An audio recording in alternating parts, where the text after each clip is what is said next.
2, 3. The film is starting. Good evening, everyone. This is week 6 of our 8-week class. Obviously, week 7 is next week, and so we're sort of moving in to wrap-up mode. Let me remind you that the 2 major things that are due at the end of the semester are, first, your 7-page paper. Please be especially certain that you, hi, how are you? That you follow the instructions for that. I will, in a second, go over them. Secondly, in addition to the paper, you'll need to do the PowerPoint. And I'll talk to you a little bit later about the PowerPoint. What I'm suggesting here is that for next week, you come in with the following things. First of all, if you would come in with the PowerPoint blocked out. It does not have to be complete, but have a title slide, and then have like slide 1, myth, slide 2, myth, slide 3, excuse me, myth. Hi, how are you, Kevin? And then slide 6 or 7 or whatever it is, political problem, slide 8, political problem, slide 9, political problem, conclusions, and have it all blocked out so you can fill it in little by little. Okay? So that's the first thing. Come in with a PowerPoint, please.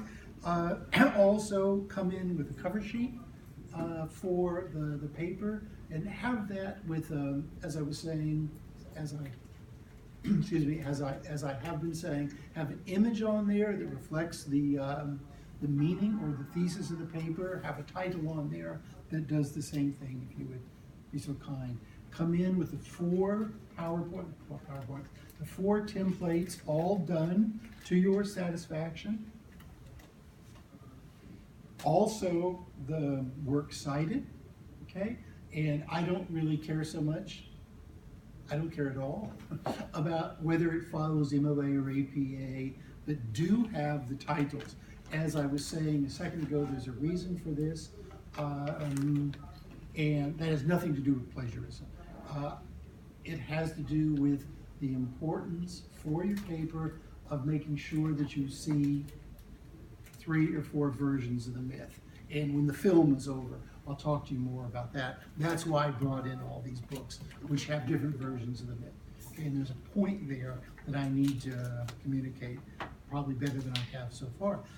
Finally, and this is the hard part, take a deep breath here, why don't you do your best? I think it's in everyone's best interest if you come in with the first 3 paragraphs of your papers ready to deliver, that is, ready for me to take a look at and ready for you to present to the class. And what we'll do is we'll just walk in and I will answer any questions.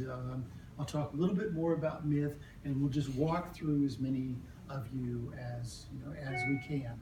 Let me reiterate something, and this is sort of for everyone in the class, the people who are here, the people who are not here. Let me reiterate something. I want to be very, very clear about this. As a principal, in all my classes that are not speech classes, let me put it like that, I don't require or force anyone ever to get up and talk in front of the class. If for whatever reason you don't want to do that, just don't volunteer to do it. It's no big deal as far as I'm concerned. You don't have to tell me your reason. You don't have to apologize. You don't need a justification. Just don't volunteer. Okay. Okay. So that's for next time. I want to very quickly walk through some things that I've already said before, but let me sort of return to them and emphasize how important they are. First of all, in terms of the myths, the thing that is, excuse me, I'm here, I was frog in my throat. The thing that is very, very important is that you look at 3 or 4 versions of the myth. There's a bunch of different reasons for that, but the main one is, this is a very good book. This is Edith Hamilton's Greek and Roman mythology. It's really good, but there's 2 problems here. First of all, the myths are simple and simplified. The other problem is they're sort of censored as well. Okay, and you don't want either of those things. You don't want the relationships and the myths left out, because that makes it difficult for you to use them as lens or tools to look at a social or political problem. It makes the paper very hard to write. So you need a version of the myth that is relatively complex, and above all, not edited too much.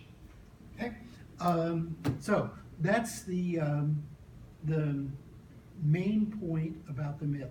You want to see a couple of different versions, and you want to make sure when you're writing your paper that you're very clear about the relationships in the myth. Really, really clear, and probably that you document that to let us know where you're getting your version. Otherwise, it's hard for me to evaluate. Okay? And once again, it has nothing to do with plagiarism. It has to do with identifying where you're getting your information about the myth. And once again, I'll talk to you a little bit later about that as well. In terms of the politics, let me emphasize what I've been saying. There's something that you don't want to do, that is to talk about violence in America. It's too broad, you can't do it. You only have basically 3 pages to do this.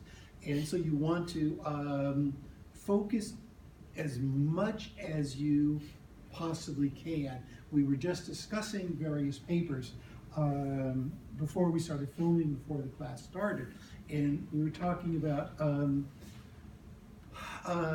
a certain myth, a certain Hawaiian creation myth, as it related to, and we were kind of working at 2 options, and the option was either one's own workplace or Hollywood in a certain frame. Okay, now, both are okay, but if you do Hollywood, make sure you specify the years.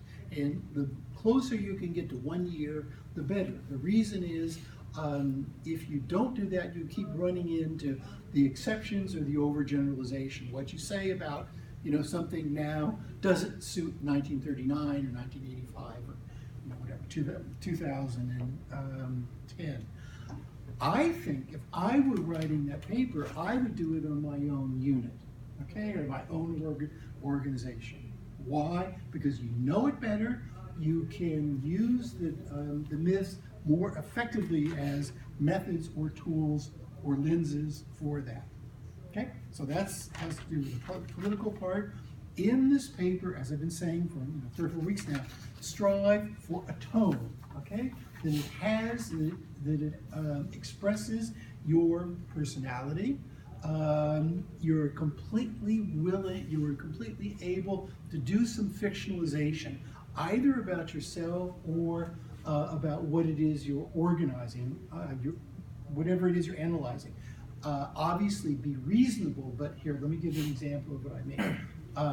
If you are using your own unit or organization or workplace as an example of relationships, you're welcome to do some fictionalizing, to invent a character or a person, or take your boss and change that person's personality, give him a different name. Okay, that's absolutely okay. I mean, that part of it is not a research paper. The goal of the class is not to research student X's unit in Chevy Chase, Maryland, but to show how the myth works as a tool to understand things. Okay, and so if you fictionalize a little bit, that's absolutely fine. If you feel as though you're going too far and you're kind of turning it into a novel, come talk to me and I'll help you with it. It's very, very easy to do. Okay, with that, that's it for week 7. I look forward to hearing the first 3 paragraphs of your papers next week. And once again, if you don't want to present, that's fine. It's absolutely okay with me. I think it might work out really well for next week if we have, I mean, not a strict order here, but if you are kind of ready to go, and I know some of you are, practice extroverts. Just say you want to start or you want to be one of the first people. We'll get the extroverted person. The extroverted people can just get the whole session rolling. So thanks very much. Thank you, photography.